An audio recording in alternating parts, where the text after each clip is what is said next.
திருச்சி மாவட்டம் தொட்டியம் மதுரை காளியம்மன் கோவிலில் வருடந்தோறும் பங்குனி தேர் திருவிழா விமர்சையாக நடைபெறுவது வழக்கம். இந்த வருடம் பங்குனி தேர் திருவிழா கடந்த 16ஆம் தேதி பூச்சொரிதல் நிகழ்வுடன் தொடங்கியது. விழாவையொட்டி சுமார் 32 அடி உயரமுள்ள பெரிய தேரில் ஓலை பிடாரி அம்மனும் 30 அடி உயரமுள்ள சின்ன தேரில் மதுரை காளியம்மனும் எழுந்தருளினர்.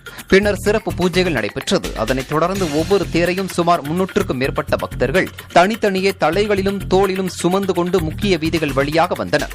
அப்போது பக்தர்கள் மாவிளக்கு எடுத்தும் தீபம் ஏற்றியும் சுவாமிகளை வழிபட்டனர்.